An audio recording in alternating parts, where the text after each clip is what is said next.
Yangbi Punamakpu, Saratchandra Sharma, Chayolsi, Manipur, Taramuk City. I say, the topic say protecting and reviving nature habitidne. The Wigidi state say issue Kiagi, Adagi, Togwatu Kiagi, among the Mayam de Lake, which is Kitang Kahetare, Kitang Pagalak Pahagadra, Kitang Mayam Sing Sekara Potarakwa, Swai State, laws of nature say. Masi ngakpa masi ngakna chatpa aduga nature se koina tugai rakanda mioi bada kaya mangja hai basisu tangai phadana khangba aduga tasengamakti mioi begi oinadi lo mayam semaga leba lo do tugai kanda afa pun mayam ti thokpa tawadabu nature se adukimatik ekoina nonggi thoiba sing thengna na bona bada nature se koina kaya di care lowdaba adubu tawadabu makhoi sing sigi maruiba makhoi sing si kanaba tangai phadaba sing se kitang khangminaba yagadra haibagi अखोई मतंग तो दंग cc protecting and reviving nature से कोई पुजरक बने लोनना लेंसिन बिरिबे guess सिंगती आई ये thing फबि रिबे से लाइसम समगो Chennai staff reporter Sangai Express नि आई हनाना समगो को राम नोक्सरी अदुगा समगो की ओइदा लेंसिन बिरिबे सी doctor T Brajakumar deputy directorate of environment ने आई ओजा ब्रजकुमार राम नोक्सरी अदु ओजा ब्रजकुमार की ओइदा आई ने ये थंगन फबि नजरिबे से डोली लाइस्ट्रम वाइल्ड लाइफ फोटोग्राफर नि आई डोली बुसु राम नोक्सरी इहान हन बसे ओजा environment की मतंगदा हुजिक से ऑफिस पुबीरमिना खरा हेना मरुइना थौरांग चौब हाइते मरुइना अदुगा सिगी टॉपिक सिगा मरि लेना protecting ngakpa amasung reviving haigadi rejuvenate hingal langba si haidi tangai phadana miyoibana kari haitare miyoibana tawrubadagi haitai khangaga tawba natraga khangdaga taw khangdana tawkiba ai kamada yamba khangdana sum tawwa rangone khale khangdana sum tawkibdagi mahuksagi khusem singse mangkiba mangbo sigi amang basingti mang hakanda magi amangba magi mana mangchat lakanda ekhoigi kenosta environment sita kayam so lake se khangakna amu hingan abdi honaba tawadabu kaithadri da madu kaidana thamnanabagi area sing kari sing sine hena phabagi matang duni oja maruna protecting duma protecting si de inkhambada khara amuk ngasai kahenda bagi potuni aduga reviving rejuvenate haragana Tugairo Kanda, moving Ganaba Semopaduni. Swaggy area, say that quick static and text the Yang Kanda, Mio Bessing, Karimkan income with the Kanga Mangalam Kanga the Nato with the Gi, Mangan gives Sue, Karimkanda, Kangi Kangwa at Tangai for the Nadomaka Dogaki and some Pangpun Pungiba, the Gipang Mangiba, Pongayantik of Yodi Rungani. Swag static and texter, Kayam the Mio Bessing, Ewell, Lege, Aduga, Oinaba Karikari, Toxing Piket Cation. concern haitare hojik matam da khoina aina hana hogjaning base khoi gi mioi bai khoi si pithibi da leram me khoi ji ek khona khangpade pithibi da khoi leminare duga pithibi da leise khoi khata nati ma ji jiba thoi pam khoi khoi leminare mai haitare pithibi leiri ba khoi leiri pithibi su ekuna saru nati masi god gifted oina khoi natural the universe sabri yaur ko du podamon leram kanda ekhoi amadi khoi gi thoi pam ji ba khoi lo leminare ekhoina बराबर अपन every moment every खुनी खुनी संग गदबो pot मदि केना अखोई तो हिंगबो यादे हेबसे याकन हाइजनिंग न yes आई मने हिंगबो कांसेस दा इन चंगिबा डिपेंडेंट ओरि मयाम सिंगसे living things and non living things मयाम आइगे लेमिनेबा सराउंडिंग्स आइगी नागेता लेरिबा मथक मखा लेरिबा एनवायरनमेंट कोई पृथ्वी कुयम संग सु हिंगबो यादे हाइते कोना पृथ्वी कुयम दगी सरफेस की मथक एटमॉस्फेयर दा लेरिबा अखोगी नेचर ना पिरमबा दुगुंबा अखोगी इको सर्विसेस मैम पीरीब अखोई इकोसिस्टम मैम अर्थ की मागी एटमॉस्फेयर इवन से नुमित था थम चक लेब खुद अखोई लोन डिपेंडेंट होने है सिगी पोट से अना मैम डिपेंडेंट होबनी मखोइजो अखोइना लेमिनब कान दरकार लेबिना मोइजो अना हिंगनदब यादे मोइजो अखोई लेमिनदे यादे हबे वखनजे मसि खनबसिबु याम तंगाई फदेन खजे अदुगा मसिबु नेखन प्रोटेक्शन तबुदबसि कै आई तोनदे प्रोटेक्ट तबदुसे आइगा लेमिनेबसु प्रोटेक्शन तबम दरकार ले थारे होय मसिगी कॉन्टेक्स्ट लाभ कान हौजिंग असि कोई याम कन्ना आदि याम कन्ना लाउंगरेबी इशू एनवायरमेंटल प्रोटेक्शन लाइबे इशू जे करी नो हारगदी एनवायरमेंट से काइसल ले हेबने एनवायरमेंट अकोई फिल्म सोक्स ले न कोई मिबे कोई अमदि सांगा सिंजी हिंगफम ले रोई दोरे हेबने सुमी नसिदगी सही लिसिंग कोई कुन मुकी बमांगदा आदि आममांग मिलियंस 20 अकोई में 20000 years ago back कुमदे जो कोई पृथ्वी से आर्ट से पूरा स्नोबॉल होने ले मैंने कोई पूरा टोटली आइस बॉल होने खंग लगा पूरा कुयोम से योम में है तारे को स्नो आता मतलब कि सीरीज ऑफ लाइफ कोई ट्रेन से लाख रहे स्टोन एज अदगी आइस एज का मैम लाइफ में थोड़ा लाइफ चेंजेस ने मैम मांग ब मैम मांग रहे स्पेसेस मैम मांग रहे अदगी अपन खंग हो बवारी इन ता हो मैम ले हो रहे ꯍꯧꯖꯤꯛꯁꯨ ꯃꯥꯡꯉꯛꯄꯒꯤ ꯄ꯭ꯔꯣꯁꯦꯁ ꯑꯗꯨꯝ ꯆꯠꯊꯔꯤ ꯍꯥꯏꯇꯥꯔꯦ ꯁꯤꯒꯤ ꯄꯣꯠꯁꯦ ꯃꯥꯡꯉꯛꯄꯁꯦ ꯑꯩꯈꯣꯏ ꯇꯥꯏꯕꯪꯃꯤꯑꯣꯏꯕ ꯑꯩꯈꯣꯏ ꯌꯥꯎꯈꯤꯗꯕꯗꯨꯅꯤ ꯑꯩꯈꯣꯏ ꯅꯥꯀꯟ ꯈꯟꯅꯔꯤꯁꯤꯗꯤ ꯑꯩꯈꯣꯏꯁꯤ ꯑꯦꯖ ꯑꯦ ꯍ꯭ꯌꯨꯃꯦꯟ ꯕꯤꯡ ꯑꯣꯏꯅ ꯂꯩꯔꯤꯕꯁꯤ ꯁ꯭ꯄꯦꯁꯤꯁ ꯃꯥꯡꯕꯗ ꯌꯥꯎꯈ꯭ꯔꯒꯗꯤ ꯑꯩꯈꯣꯏꯁꯨ ꯄ꯭ꯔꯤꯊꯤꯕꯤꯗꯒꯤ ꯈꯣꯡꯒꯨꯜ ꯃꯥꯡꯈꯤꯗꯣꯏꯅꯤ ꯑꯩꯈꯣꯏꯁꯦ ꯁꯤ ꯃꯥꯡꯗꯅꯕ ꯍꯣꯠꯅꯔꯛꯄꯒꯤ ꯋꯥꯈꯜꯂꯣꯟꯗꯨꯅꯤ ꯑꯩꯈꯣꯏꯅ ꯄ꯭ꯔꯣꯇꯦꯛꯁꯟꯒꯤ ꯋꯥꯈꯜ ꯌꯥꯝ ꯗꯔꯀꯥꯔ ꯂꯥꯛꯏꯁꯦ ꯗ꯭राꯏꯚꯤꯡ ꯐꯣꯔꯁ ꯑꯣꯏꯔꯤꯁꯤꯗ ꯑꯩꯈꯣꯏ ꯗꯦꯕꯂꯞꯃꯦꯟꯇꯦꯜ ꯄ꯭ꯔꯣꯁꯦꯁꯅꯤ ꯆꯥꯎꯈꯠ ꯈꯣꯡꯊꯥꯡ ꯑꯁꯤꯗꯤ ꯌꯥꯎꯗꯕ ꯌꯥꯔꯣꯏ ꯆꯥꯎꯈꯠꯄꯒꯤ ꯗꯦꯕꯂꯞꯃꯦꯟꯇꯦꯜ ꯍꯥꯏꯕ ꯄ꯭ꯔꯣꯁꯦꯁꯇꯤ ꯌꯥꯎꯗꯕ ꯌꯥꯗꯕꯅꯤꯅ ꯗꯦꯕꯂꯞꯃꯦꯟꯁꯤ एवरी डेवलपमेंटल प्रोसेस का एनवायरमेंटल कंजर्वेशन अनिस के बराबर ब्रसेस हम लेकिन है अदि डेवलपमेंटल प्रोसेस तो कांदा एनवायरमेंटल डिग्रेडेशन कंपल्सरी लेकिन जुगा अनिस के बैलेंस नो कोई मुन यम चंगी जो बैलेंस तौबा इकोसिस्टम बैलेंस तौबा एनवायरमेंटल बैलेंस तौबा डेवलपमेंटल प्रोसेस बैलेंस तौबा चाखत खोंथांग लोन एनवायरमेंटल काहेंदना सस्टेनेबल वे द पर्पस ने कोना हाइनिंग अद प्रोटेक्शन जे यान हंबी प्रोटेक्शन हाइ वफम से कर्म मखल प्रोटेक्शन हाइ फॉर सस्टेनेबिलिटी ने कोना यंग यस फ्यूचर सस्टेनेबल के तौन कर्म मंगी प्रोटेक्शन संगदगे हाइबदने कोना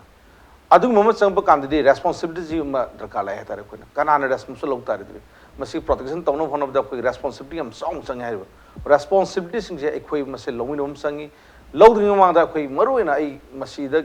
खंगुम संग तारे करीनो न प्रोटेक्ट तौसे करीनो why for and what the value of that हाइबगी क्वेश्चन से कोई हंगदबे यारो हाइबको अदुना मसी खंगनब होना कुछ नखै अवेयरनेस अमदि एजुकेशन एनवायरमेंटल एजुकेशन सियाम तंगाई पदन दरकार लाय कोइ अदुना हाइबे एनवायरमेंटल एजुकेशन तौनब होना रपदि मोन कंपोनेंट मथंग मथंग कंपोनेंट मैम संगे नंबर 1 अवेयरनेस लेतब सुन यारो कोइ अवेयरनेस के कांसेप्ट्स लेतब यारो अदुगी मतुंग ने एजुकेशन लेर कांदा मागी वैल्यू सिंग जे कोइना खंग कांदा मत सिस्टमैटिकली कोइना अरेंजमेंट अम संग कांदा Koyna Madgi process अमदा मदु protection तौबी process संगपम संग हेतारे कोइना मसेजने कोइना मियोबे कोइ की अइना खंगे दसु अइना प्रोटेक्शन तौब ngamne द स्किल डेवलपमेंट तौब संगे कोइदा मरुइन स्किल जी कैपेसिटी म एनहांस तौर कांदा अइना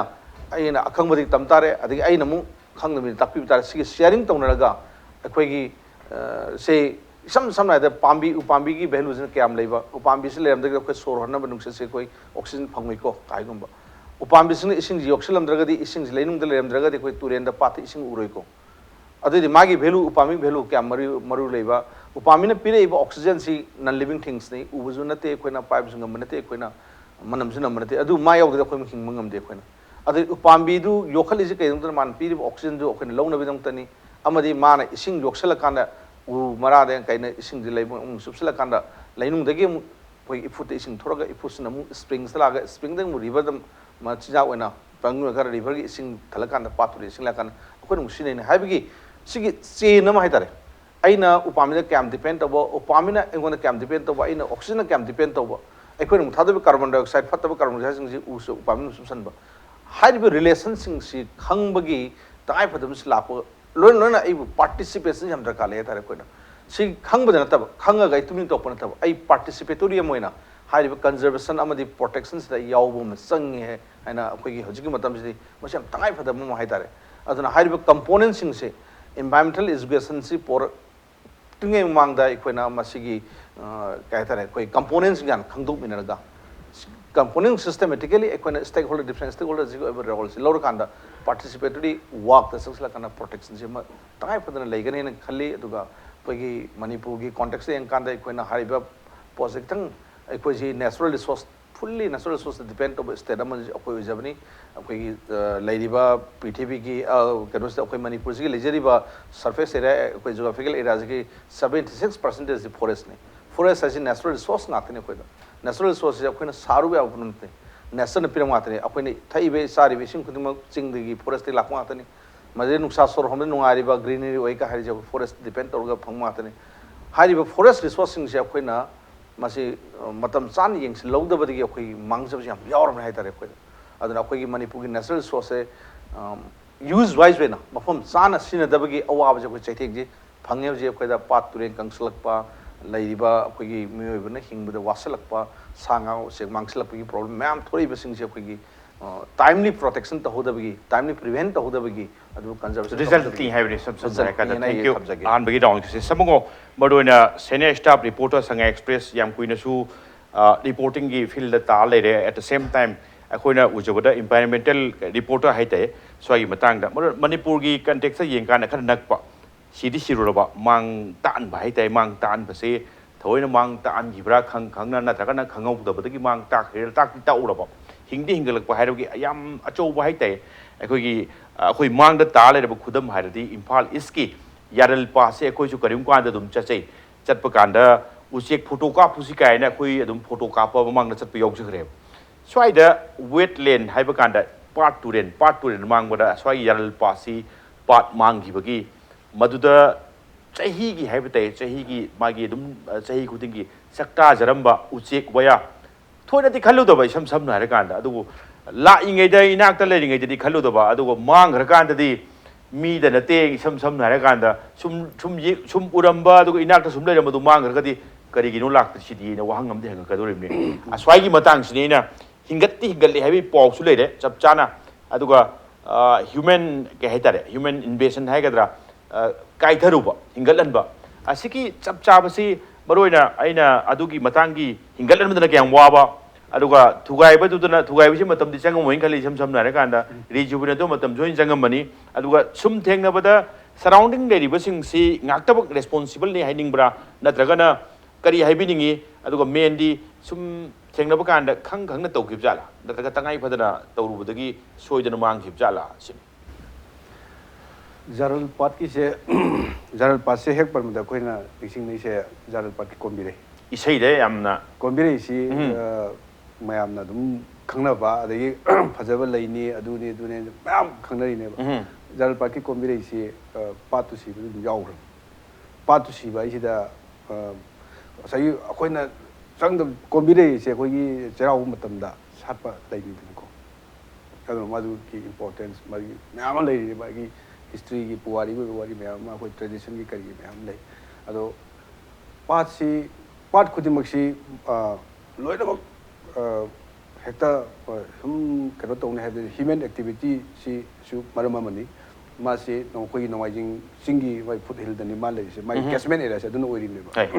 मदगी सेंटर को सिंग सिंग तुंगफम ने हाइता ताल पारे से अदो मी गिना लम अखोई मी सिंग मरोइना सगी पाट से मदगी उदो हौद्रमनिना मदगी थिलेना दुम चेंथरमनि अदुम पाट दुम फुंजलकदोइनि फुंगलकदो लौथोपि बाइबम संगी लौथोपि दगदि दुम सिरक ताबनि अदु मसि मतमना पुजरकबा पोट अमसु ओइ दगी अमनासु मु मधु पुहलै पुरक पोटु दमु अखोइनो मतेंग पांगसिलिनेबो पांगसिलिसि उ जानथलमनिना सगी थिल लेबाक लेहाउदो फाजनिङाइ लेतबिना मथादुम चेंथरक ताबनेबो चेंथरबदि पाटु फुंजलमनि पाटु सिरे सिरबने मतमदा लांबा हौरंबा साउ सिंदु उरक्तबने पाट अमा हाइसिदा लोकताक पाट मतमदा सरस क्रेने से लामे हाय अदो हुजिकति अखोइति उबसु फंगदे मसक्ति याम फज वाइनु रेन हाय कायना हाइरिसे मसक्ति याम फजबा अदो हुजिकति उबसु फंगदे वाइनु मखलमदा सु अखोइसिदा सि ai hangang nan jar pa ta chalu besida whistling tin na koi kono se adu nganu rei malat urei ko adagi atopa india sport bill tak adusu dum urei atopa makhan le hana uram da pot sing bi la hadi hujik tawri su semgali su pa oina semgat pa nateba mai gi society tongan society myam nei hai tare adugi jar pat bang sida adi environment department madu mateng pangchalaga पाटम खर्चा water body में थमक पानी water body थमक कान सही पाट इसिंग दु लेरबनिना उचेक दु लाबनिना सही माई हान ले मसक तम तम लापने अदु गवर्नमेंट की साइड की डिपार्टमेंट की साइड की हुजिक से tissue culture तौरगा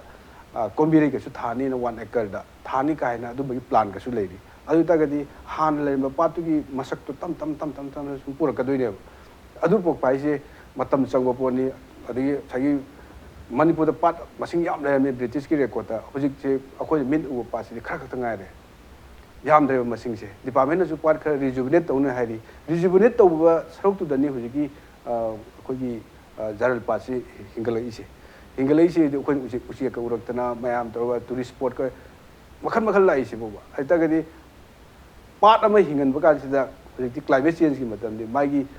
local दुगी micro climatic condition से याम फाल दोइनेबा अदु फरक तागदी क्लाइमेट टू लोकल दुदा फरक तागदी मिसु तौनिङोय अदुदी होजिकति मखन अखोइना तौबो यारे अदुगी इसिंग दु लैरामने माइ क्लाइमेटिक कंडीशन फरानी इसिंग नुसि फरकबा उचे मयाम लाकपा मखन सुम लाकानदी टूरिस्ट की स्पॉट अमा ओइरानी अदि nga योकपा जाबा यारानी सेल थुंगी लंबी मसु मयाम दु पिजरानेबा अदुना मु इनडाइरेक्टली मयाम दु कानाबा दु पिरकपनिना आइतागदी अखोइ लेजरबे पासिंग से अखोइना सेंगबटपा water body among Semakpa Tamakpa from Totagadi, Maduna, Aquidadi, Karamakadi, Hongai Vasida, Akoi Sana Kana Kana, Sapadi Kama eating on Godra. Sini. Yes. Ngak pun na chatpa aduga hingat sidarurakan hingat pagi matam changba wabaduma khange aduna yaragadi hingalan basi su mathodi mathoni tawadabu aikhoina manghaludragadi hingatlan baido kanba yani hebni samsam mangu mangandradi hingat pagi matam mangba aduga sen mangba aduga mayam pun wamin nabdo maduma kokani heavy area aduni Dolly maron ihana hangningi se mayam su tum khangdi khangning doine wildlife photographer adusu nupi moina sam harakanda kari dagi kamain tawduna wildlife photographer oirino haibagi area duma ada aina khangningi sina wildlife photographer on krise sa usek waya mangjalakpa nungsi jaruba aduna maram orakanda makhoi singsidagi nungsi badugi kari haitare takai phadana changi bagi em su leidoni ko sum pamjabai changwa haiba ma thamoi dong sokre dago usek waya singje tawin tawi mandana urambo usek singa mangak pasing kari singdagi sangi haiba ma yam emotional yam attachment leirudana aduga menona manipur ki context yeng pakanda dolin ubi pakanda manipur da pairambu usek mahusa lerin bigal hek chagol najaramba human being ki expansion sina baram orakanda ekoi na modernization singje ngak na satpa ngamaktabadagi manggiba manipur gi oiba context ta usek sing hairagadi kari panba yagatagi hoi mathang khubibtai hoi tamo kamaina horakibage habise wildlife photographer kamai horakibna habise yam nokning ba wafam ni ko khoi angaring ai da khoi di manipur haisida di khoi di hunting ai se khoi inherent ne ba khoi angai da nauri empire koi chatna ko uche ka pai se matam du phone lairam de sanana ba pore se lairam dam ni na angang sing se nauri pai da na uche ka pai se khoi di inherent tribal koi instinct hai tare ko khoi chu dum tawre angai da dagi adugi mathak ta ignorant oi ba hai tare khoi se khang da uche ge se khoi no mi sing je hangu matam da uche ke wildlife photographer ne bird photographer ne hai kan da kari uge hai khoi di kwak ui adagi khoi gi sparrow ui adon ta kari uche uge sin mo hangi se ko khoi se main ma hore u kan da kwak ni ni si di dei si sina khoi gi sparrow ni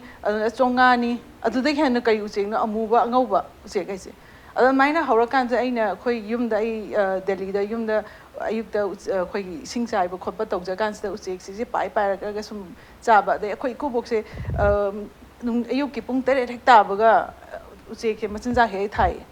khoi ku bong na ga hogatra di yum se da uche mayam sina khong ba sa ku tum ya pote hogalo thoglo thabina chung leitrimina thabir la ona amai sum tawdana uche se sum khangak ba ade maming khangning ba hai tai masi uche se ma khanam tawine maming kai kaujano khoi ignorant or se sum khangna ba na ina sum hona jarak ba madudagi maim tawbudi asmasi usek sidi yam leijani na sidi makhan se na tawdana kharga horak padai bharatpur ai sida chale khoi rajasthan ge manung leba yam achawo wildlife sanctuary ni aduga bird sanctuary oina hena khangna ba ko sa kansida di hata usek se makhan se yam leire chama gi mathak ta ko de usek chaw chaw pelican ga se pare pelican ga sidi masa se khoi phandoga khoi mana land tawrak pasida masa se pura phando kan da 2 meter 3 meter ki masagi kano se yam chaw ba jane do khoi gi aeroplane ga land tawr po mai to ma khong ka se mai phara kan da ko khoi nuksi ising da ta kan se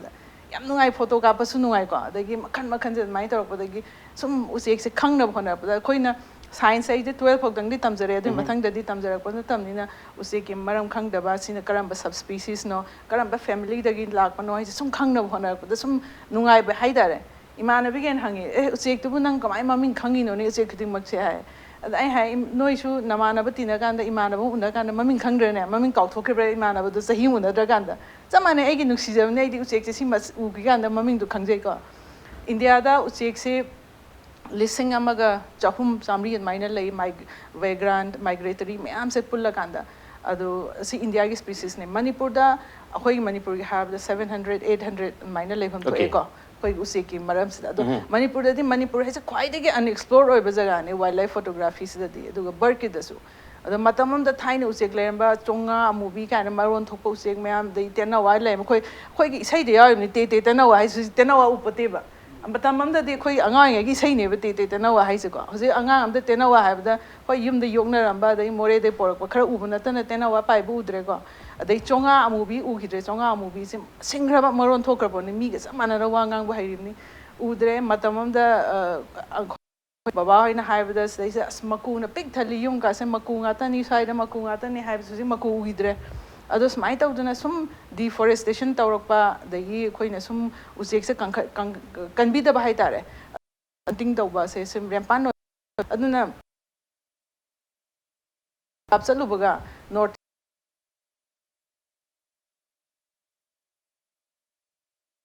aduna te haibse khoigi mafamsida hunting tawe haibse aduna usek se akhoi manipur da usek ki photo kapagi camera paikhatringa da smai yengubu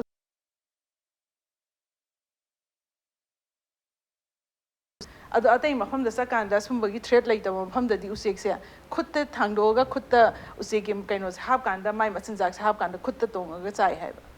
aduna akhoi ki manipur da masigi change se purakna ba usek hat paisina khoi kamta purak panate ko mayamna ai hawi masine masi usek se di hidag ya ye cha ba ya da ba wari nga tani mayamna haijun biri se usek to ki hidag ya ba amta leipote usek ai se medicinal power amta yapote ko aduna sumba se akhoi gi haitar orthodox oi ba de sumba akhoi gi kana da wari sinje kaino scientifically oi se prove tawra ba nga tani masi amu hana sandokpi da ba hamaina usek se masi usek se chonga ra ba se yam phai halaga charaga di somebody was a crato usik se halakan pikrabo usik to hapada sara papotego ado mayam se dum halaga chaning ebado this up yen chabiu ko chana bo boiler loineri mayam nganu chabiu loin chana baina lori ba ngata ni masi singi chabiu adagi laibo section ja khoi gi resident khatang na te lamna paraga sei sida khoi gi radisel da kaina masi maite ro da di nganu thangong masi Siberia da ke pyre live ni Mount Everest la la ga pyre live bu sing ni moi sina muk masi la na bhona ba mafam da machin jak se sar kan da kaino da wang na pyre pani na moi se masa sa wai ba dun ya wa na paijarak bu sing ni da moi na pyre ga sei se ta na ba na moi gi khoi gi aying ba mafam da gi Russia da gi kari da gi Mongolia da gi pyre kan da da ni pyre is khoi se da ko pyre ko matam se khoi si yor hat pi re amaram da hai de khoi gi di guest ne ba yumda lakpa mi bu khoin hat ba hongna brand yumda lakpa mi se phasana invite tawdana pizza pitak tawraga thagi dawne maduda tawdaba masi yokhatna ba masi tawraga di akhoi manipur ai se akhoi industry leijaba mafam nate amaram thaga di sugumba industry leitaba akhoi haugatna ba development tawna ba leitaba mafam sida di khwai dagi chakhat pa ya ba haraga di tourism sineba tourism se yokhatsi loktak si yokhatsi tourism yokhatsi usek waya se yokhatsi masi he yokhatpada laktori ba mi singse mafam khudimta khunnama da oire usek si singse usek tara leire usek singduna yamna atang bu senga tani manipur da phangi se mafam atai da phangda bu senga tani masi singse hek leire da khun do chakhatori ni tamo khun sida nungdang leke haidoi bani homestay sada yaroi doi bani hotel tawda yaroi doi bani khun se da chakhatoi ni se tourism hai se ek lakpada and akhoi development aina industrially akhoi develop tawdra ga su tourism da world da mafam mayam lei ko tourism na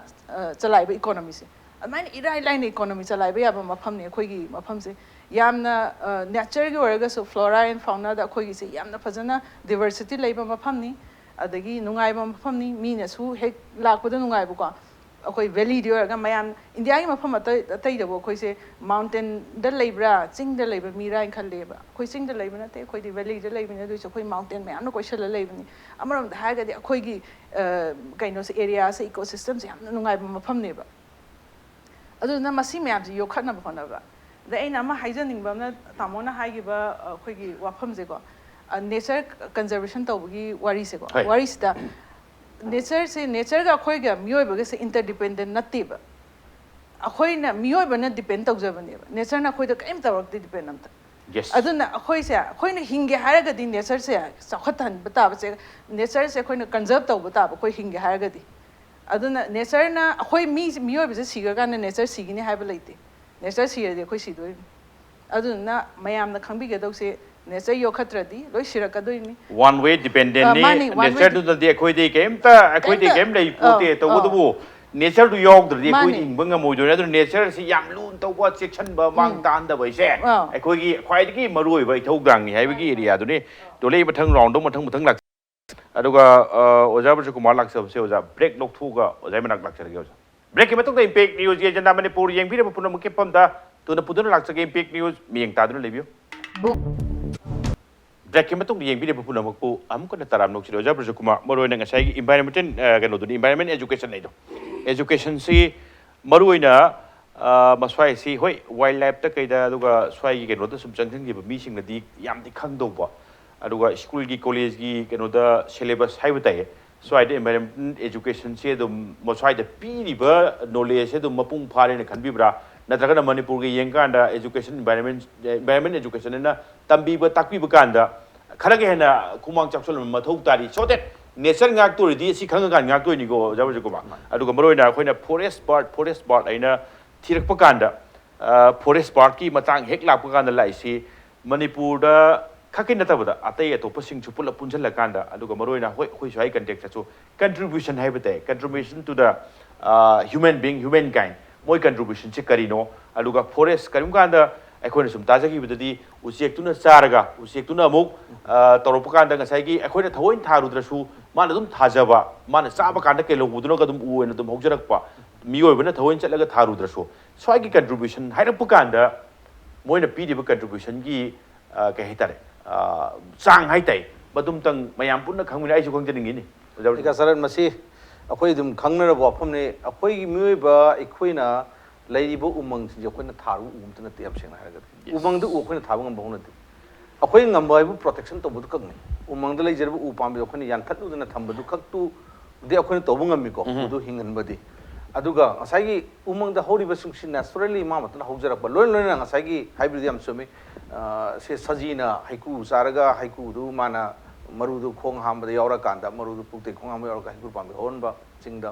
दि क्वाकना असागी क्वाकना कगी करी अखोइ खोंनांग की महिदु सारगा मागी खोंनांग की महिदु मबुंग चंखरा मागी अखोइ intestine दा मतुना auto germination तौजरगा मसाइ जर्मिनेट तौरगा अखोइ मरुदु सितु थोरगा माइ अमांगुलन थोरकांदा मदु खोंनांग द होरिनि अदुनि अखोइ युमदा कैदा अमनबा युमगी करीदा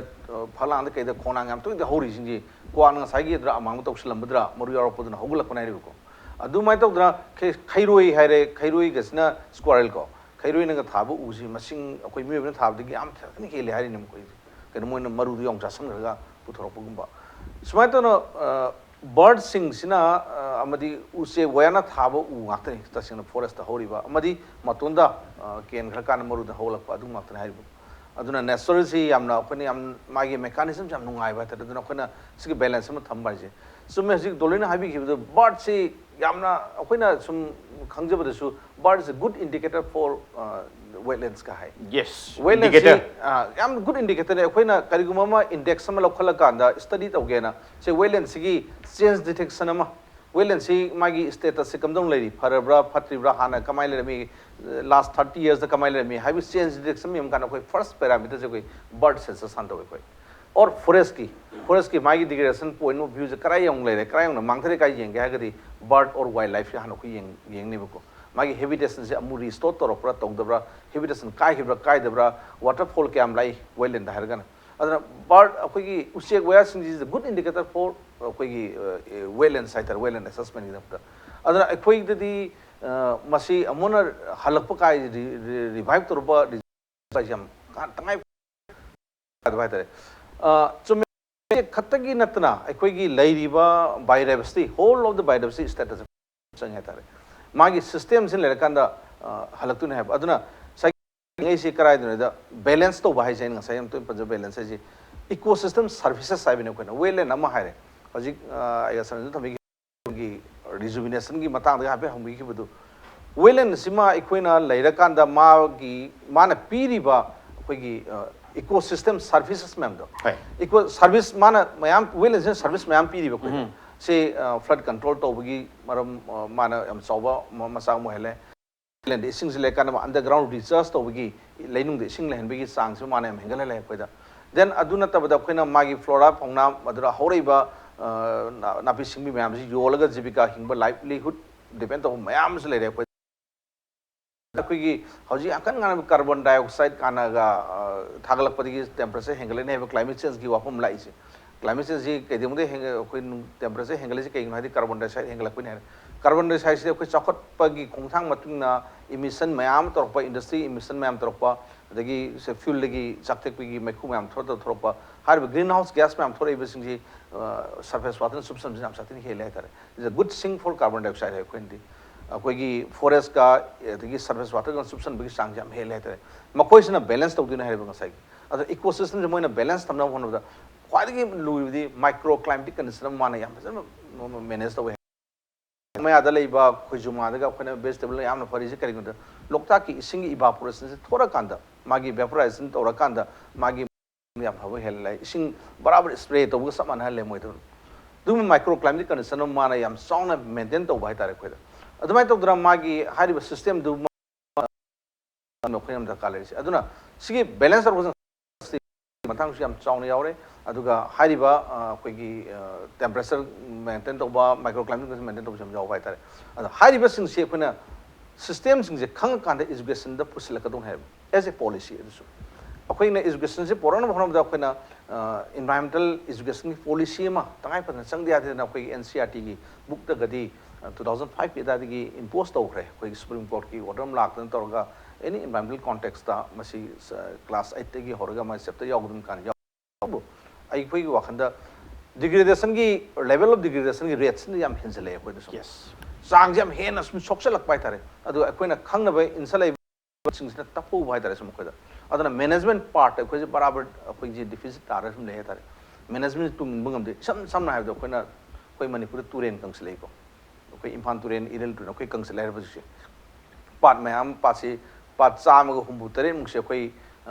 hectare ani makhai mung chawba ani ga 2.25 hectare hai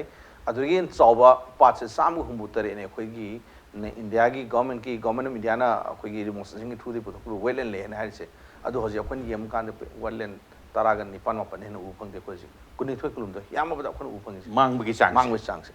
adu kyam thuna mangsal igi habji akon management tawraga madu rejuvenate tawna bana taga madu protect tawna honora kan leiram dri ne koi da khangaba kan dri education sina phanga kan da madu kalage na management policy sange leiram dri ne adu kim tik mangan gre madu gyan tarak pata kal chen jingum da ambung leiram da bai wari mane aduna sigi speech che khona education gi ngasai education policy je khitang thujalaga masida akoina kaitare tu na samina bai tare degradation gi step by step se tu na samina bam chang he tare khoida aduna sigi samina riba process sida education tapu yaru he tare aduna hojik lai riba system je khitang hengat laga tawuma chang he na ai aduna thamjage education thank you Shamungou maroina BART is a good indicator da dum tameng long da khoi amul falcon Nagaland gi mafung khara ba Manipur tawa mamang gi khitang nuai ta ba ma barak hai ba ma sai amul falcon koi kari hapa mai ga sai gi kari hai bro Shamungou transmitter hapa gi matang do amul falcon ma kap pa kan ba khang dan kap ko ngani sam na kan da ado mamang sahi da khang da dan kap pu ba Siraga tale rambadu yam nuai tabagi area ma mayam dulu phau na giba gyan tahan na su hoti hot na giba handak kida madu gi gyan ta badu phau mayam da gyan tahan gi du kan ba phang bibra amu phego masing ka main to gi handak ki lak padana good indicator positive negative kari ubi gi oina aduga handak ki pangthok khibada yan bo rang woneng khale indigenous seed festival na ma pangthok khiba male madwai tu da ojaranjan MP kabi riba lok sabha gi energy masu achobu contribution ma leihiba hairam bada aina interview lok joba kanda maru marang mangbai se loan chu mangabani haibagi ama uchek maru marang mangbada loan yaw khradi ain khambada mangbu su loan namdi dum yaw khidore khara le de khoi angang sing tena wa mangram tena wa khangaroi songa wi khangaroi maku gado haiba khoi loan english ta budi khangbai ai ko udra mina khangoi dore ne mane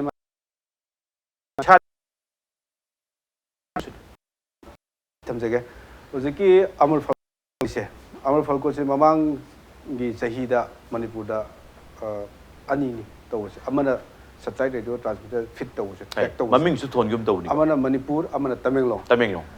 manipur sina oziki puching ha kun sida kap hale si adu mai somehow mai transmitter du di phange ko aduga tamenglong sina mu Tanzania jo kanda ma se signal mangra mai signal phangidre adu ere kan da handak se awul falcon manga jigi kun sida tawe masi tawi si maram ti kari gino hai kan sida nungai ba paune pushing missing awareness hand pin na bne Wildlife Institute of India ne Forest Department ai ju chalu pushing kun sida ai ngani hum dek lei ado ai ju section je ngai photo na me pam to le amul falko se in terms of lang tane lai se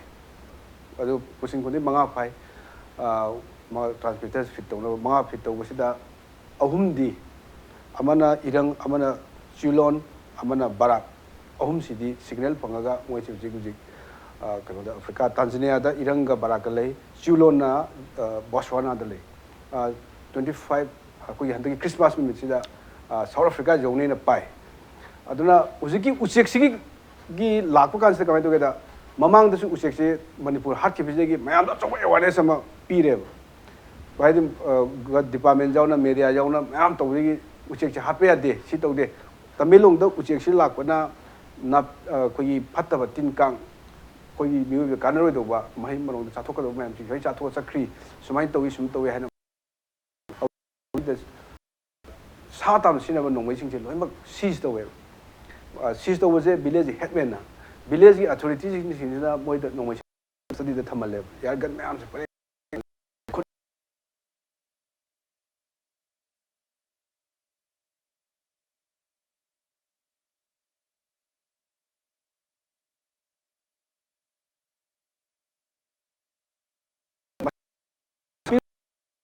volunteer मैम थोले volunteer सिंह थोला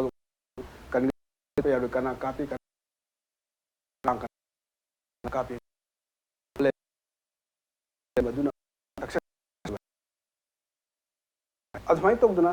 koi belly desu migratory birds koi uji lam nganu myam pa migratory bird haista umang de le bes le ko koi pata ta bes le ko makan le ko district administration sing the simu matang desu any mun su hena attention nam da ka le ka do 시마담 도 우식 파워야 돼 시마담도 하페야 돼 스마이 또데 닝통 빨링 마담도 시마담 시대이나 시마담 시복시다 우식 하페야 돼 파워야 돼 단토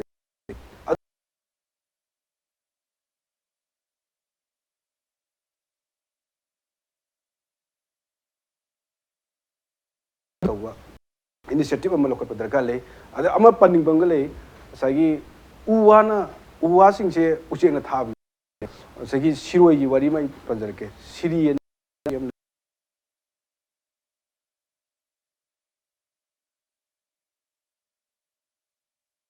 ya suli par ado ma sina lehau leiren ko gi baru ji char kanda adagi tholak ko excreta sinagi lehau hawi haibne ba uche si am hau uche si na mana uche gi to char ko apako to char ko ising je tapota uche si phar ga mayam jam sa re ado usiek si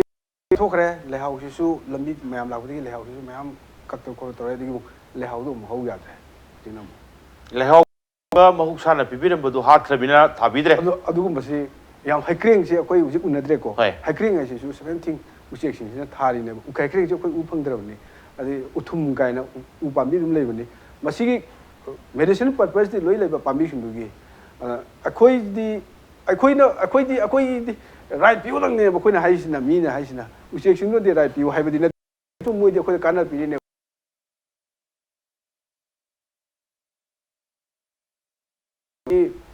akoi da pharaga sabagi khotpagi habit loi leibani na adu dagadi akoi so khar gyan tabi ba tare ba usiek sing no moi na khoi kana pi ko moi na khoi si to ko haibagi akoi na right khangi smaina right khang su tan jada ba mi sing bi right de khoi na ngakpi ba chumdra moi nature ni moi ma khap pol ga ne khoi hingi se akoi ma khap pol moi hing badi na tabni na ai ta ga moi rai ko na khangbi ba chumdra ngang sa pi ba chumdra si laws of nature mahuk sa lairembi gi khaldu yaringai thugai mi no mahuk sa lairembi tu ta tangjaraga hingi ba sa usek mayam da su kaidong da apan ba cp da bana khwai pai moi contribution yam chau bu jane khoi nu da ba u da gi wani to go da bu khang da bai se akhang mona phajana takpi ba ma khang dra ka su khang na ba ho na ba ma mang ta kan da logi matung ina dandi phangbu budi ain khan bada mang tan da ba sina khwai dagi best ne doli lo shalak pai round su yorpa in case any kind of supplement tong ba le ga di sa da khang ba aina di khang da na da ga na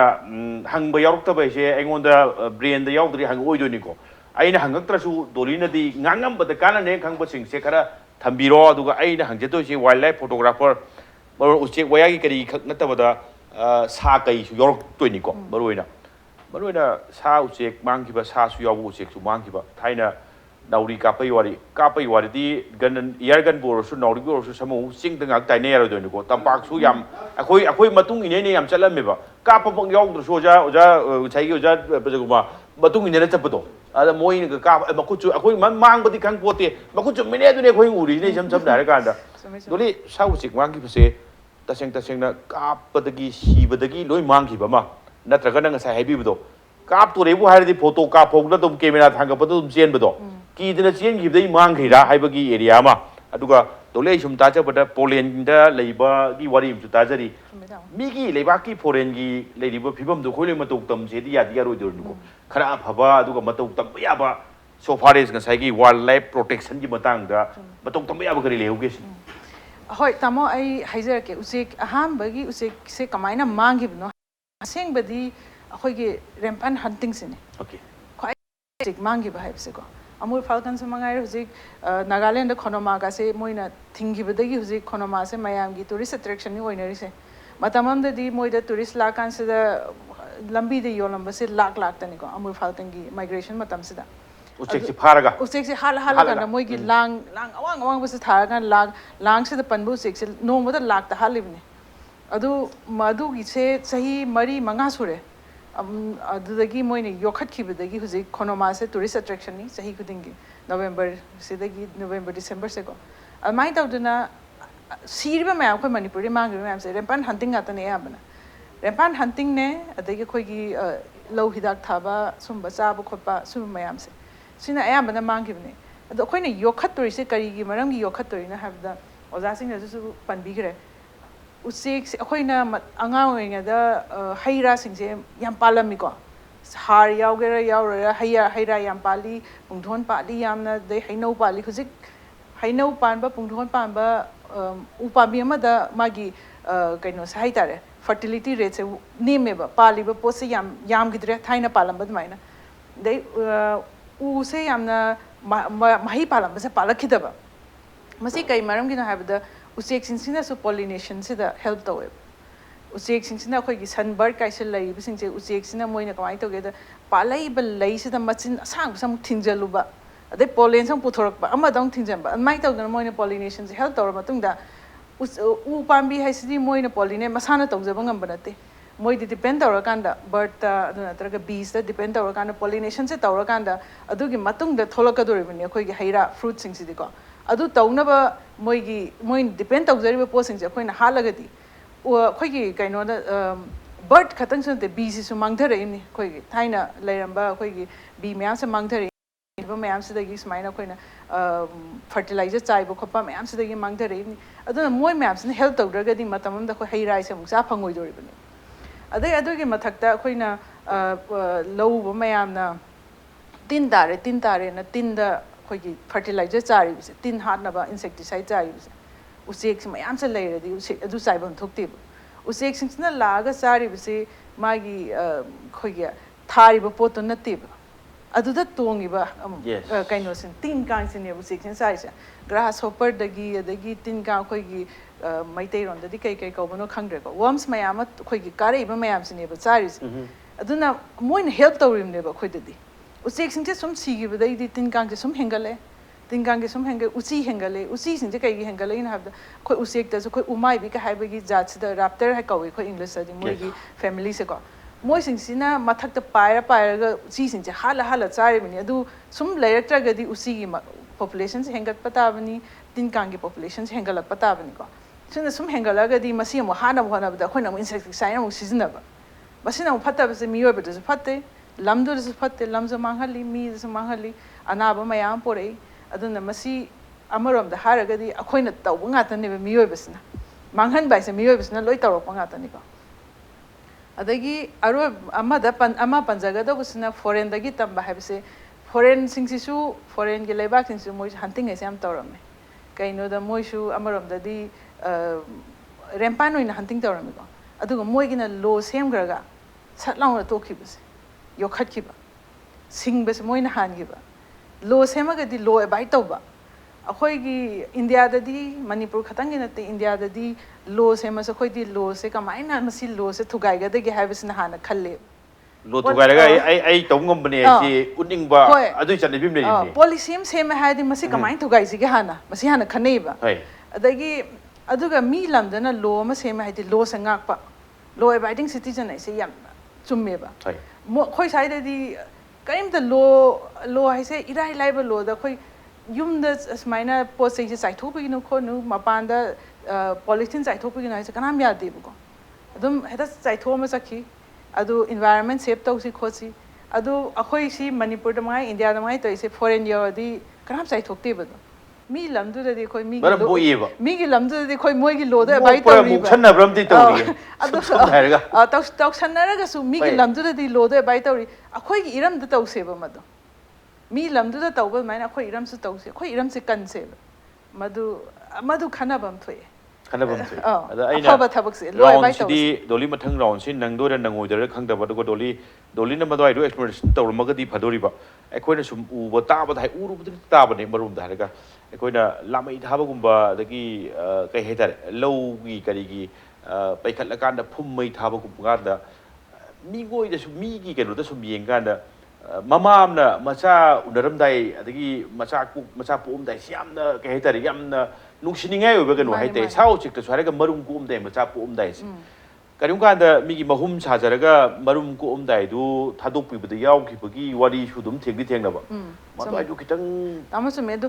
ꯑꯩꯅ ꯃꯁꯤꯒꯤ ꯃꯔꯝꯗ ꯈ꯭ꯋꯥꯏꯗꯒꯤ ꯍꯦꯟꯅ ꯍꯥꯏꯖꯅꯤꯡꯕꯁꯦ ꯑꯩꯈꯣꯏꯒꯤ ꯏꯔꯛ ꯃꯀꯨ ꯍꯥꯏꯁꯦ ꯏꯔꯛ ꯃꯀꯨ E ꯃꯔꯛꯇ ꯂꯩꯕꯅ ꯏꯔꯛ ꯃꯀꯨ ꯍꯥꯏꯔꯤꯕꯅꯤꯀꯣ ꯃꯁꯤ ꯏꯔꯛ ꯃꯀꯨ ꯑꯁꯤ ꯌꯥꯝꯅ ꯇꯥꯡꯕ ꯃꯀꯨꯅꯤ ꯃꯐꯝ ꯏꯟꯗꯤꯌꯥꯒꯤ ꯃꯐꯝꯗ ꯅꯣꯔꯠ ꯏꯁꯅꯦ ꯁꯥꯎꯠ ꯋꯦꯁꯅꯦ ꯑꯩꯈꯣꯏ ꯀꯦꯔꯂꯥꯒꯨꯝꯕ ꯑꯁꯨꯝꯕꯗ ꯈꯔꯗꯤ ꯐꯪꯒꯗꯧꯕ ꯑꯌꯥꯝꯕꯅ ꯐꯪꯈꯤꯗ꯭ꯔꯕ ꯃꯀꯨꯅꯤꯁꯦ ꯑꯗꯨ ꯃꯅꯤꯄꯨꯔꯗꯗꯤ ꯑꯩꯈꯣꯏꯒꯤ ꯂꯣꯛꯇꯥꯛ ꯂꯩꯖꯕꯅꯀꯣ ꯑꯩꯈꯣꯏ ꯂꯣꯛꯇꯥꯛꯁꯦ ꯂꯩꯖꯩ ꯑꯗꯣ ꯃꯁꯤ ꯌꯥꯝ ꯍꯦꯕꯤꯇꯦꯠꯁꯦ ꯑꯩꯈꯣꯏꯒꯤꯗꯤ ꯆꯞ ꯆꯥꯕ ꯏꯔꯛ ꯃꯀꯨꯒꯤꯗꯤ ꯆꯞ ꯆꯥꯕ ꯍꯦꯕꯤꯇꯦꯠꯅꯤ ꯑꯗꯨꯗ ꯑꯃꯨꯛ ꯃꯁꯤꯗ ꯂꯩꯕ ꯌꯥꯝꯅ ꯂꯩ ꯏꯔꯛ ꯃꯀꯨꯁꯦ ꯑꯗꯣ ꯃꯣꯏꯁꯤꯅ ꯑꯃꯨꯛ ꯂꯩꯕꯁꯦ ꯀꯃꯥꯏꯅ ꯇꯧꯒꯦꯗ ꯏꯁꯤꯡ ꯑꯔꯨꯕꯗꯗꯤ ꯂꯩꯇꯕ ꯑꯩꯈꯣꯏ ꯈꯔ ꯊꯦꯟꯕ ꯑꯩꯈꯣꯏꯒꯤ ꯌꯨꯝ ꯀꯩ ꯇꯥꯕ ꯃꯐꯝ ꯑꯅꯛꯄ ꯐꯨꯝ ꯌꯥꯝꯅ ꯂꯨꯕ ꯃꯐꯝ ꯅꯠꯇꯕ ꯁꯨꯝꯕꯗ ꯂꯩꯕ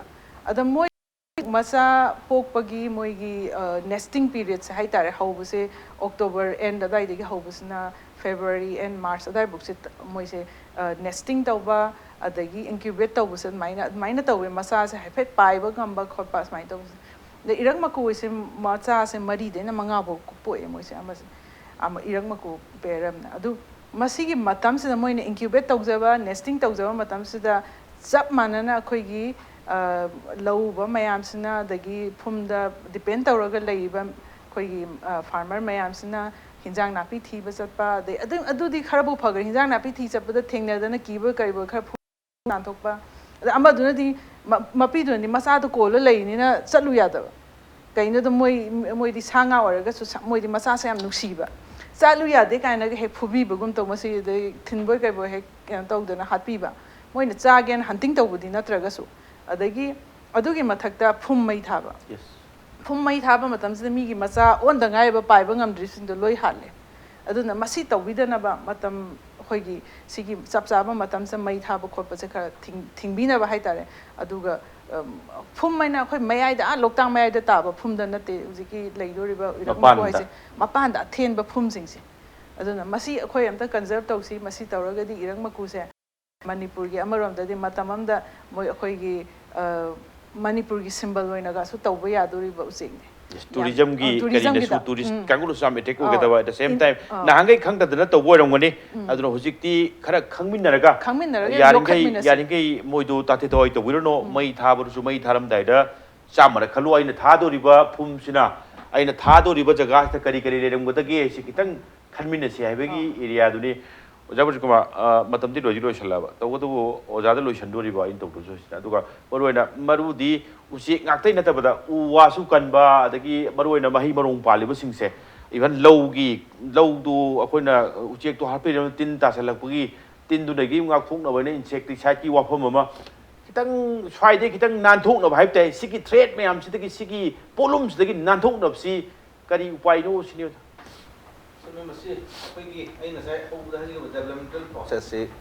lakpagi population yam khalakpa sanabi demand yam silakpa to production hindarakpa sina maram markan insecticide ki asoba evolution lakanda chemical fertilizer, chemical insecticide, मैम सिनबी issue में लाख रहे. सीधे नत्तना natural disaster है कदरा और human anthropogenic activities दगी हैंज़ल लोगों है कदरा degradation rate वांग पर मनो करना soil fertility वांग पर सिंबा yield हंदरा कोई issue जी हम song थोड़ा पति नहीं हो जिका है भी issue pesticide की वह सब issue लाई जाए तेरे को. So मैं market लाई अबरी ना कोई लोग में शिंग ने नूनो है भी यार शिंग शोए शिंग करने है वो.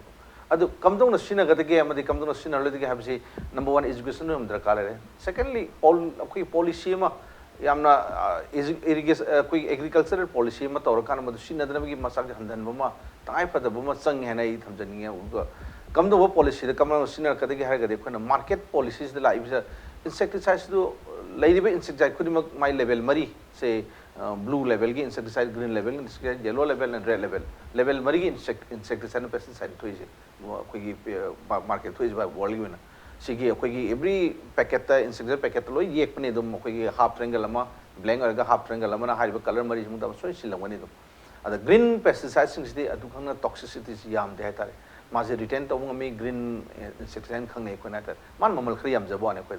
अदो effective माय वही मासुद अदुगंग सही red के yellow is almost seized हो रहा बनी and the policy means सुबह marketing yellow का red का पुथों पर पैसे लेहन दबों संग है तारे सुबह policy में दरकार लेहन खाले अदुगा लोन education से हम दरकार ले सकते हैं हमारे education पीबा मायम तो वो से सम उसे एक मक्ता है कोई उसे की लाख पर मशीन हंदर migratory बान लाख पर मशीन हंदर ऐसे सही pesticide जाओ पर तीन कांग सारू बनते हैं महिमनुम सारू बा उसे एक तो न मरुम कोक पर कांदा माई मरुम की cover calcium से हम पार्क पर न मरुम वही कांदा मागी मसाज कोलम दागी फम दो कर मरुम से काय धर मांग वही पोस्ट हम जाओ है तारे कोई अदर मसाज को सी ओन मंगम दो है तारे मरुम से काय की बा कैल्शियम से जो वाला पड़ी सुंबा इंसेक्टिसाइड की इम्पैक्ट में मुझे लाख की बा तो हम साउंड अप कर ले है तारे अदो हाई भी इशू सिंग से कोई ना लाख न वो होने बकाने कोई ना environmental protection की मखाद ले एक रूल सिंग से मसी याम न दरकार ले ना ये थम जनेंगे अपने की biodiversity हौजिंग नसीगी टॉपिक ना mainly खाने उसे वायर कितना biodiversity whole biodiversity ना कोई नहीं नहीं बसी उसे एक टू दना तरंगा मागी ले रिबा system जीव पान खुदिंग से की movement सिंग से कोई climate change की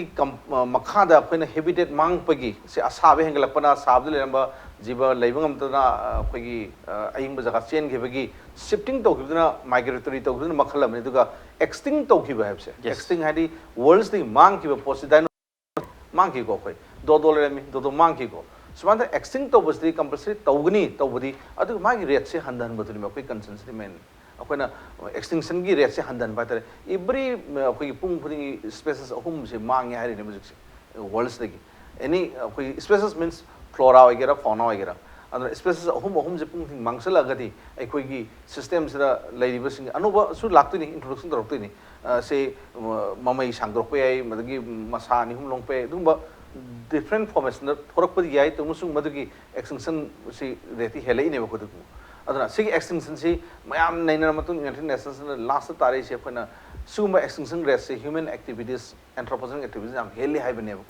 अदु control तो बुद्धिने कोई याम दरकार ले से control तो उन्होंने हम दी rules है वैसे rules ने एक rules दी याम लाई से हम बता अदु individual की दूसरी प्रजान है ये लगा ngak चपी दो दो प्रजा एक कोई ज्ञान लो तो दी रूल तो दी ले दो ngak pi दो मी तो निको समूह मतम दी लोरम यानी को लोशन जब नत्रकन final remarks on protecting and reviving nature one line दा थंबिरम बयाब्रा सांगदी सांगद अइना हाइजनिंग से अखोई एनवायरनमेंट कन बाई से अतगा अखोई अखोई ngak chen ba sau se pro ngak chen bai se nature से दी अखोई की दमता फनबा लोइन तवी sau से न सो अखोई फनबा लोइन तवी हेक जीव पाल खुदी मुखिना फत्तनबा तौरी से अखोई कतना ओएबा हुजिक अखोई तौथोबे कर्मने बखोई फंगी से अतदी अखोई ngakpi से ngak से बनी डोली ला फाइनल रिमार्क्स उतंग थंबिरम ताई याम देना होय आइन हाइजनिंग से उसे वया नेचर खुदी मुसे इमाई पादोंने नुसी से याम तेना सिदगी हेन हाइनिंगा लेते नुमुनुंग सिरदी मोइबु लून तौरनी ngak थोनी हाइबनी Shamungou aduga oja Brajakumar aduga Dolly ngasi impact news do lakbi ba aduga ngasi ke jana Manipur se mapung phan be bi tamuk tai lo selak puti kai khumni jari bi ges ahum pu amkana thagchari ngasi ke tamak ta impact news je jana Manipur matang se lo sajana batanjai role adu lamdam se thole ba thogdo wa thok kya ge marik chumba report ke tamak impact news mi yang ta adu lebio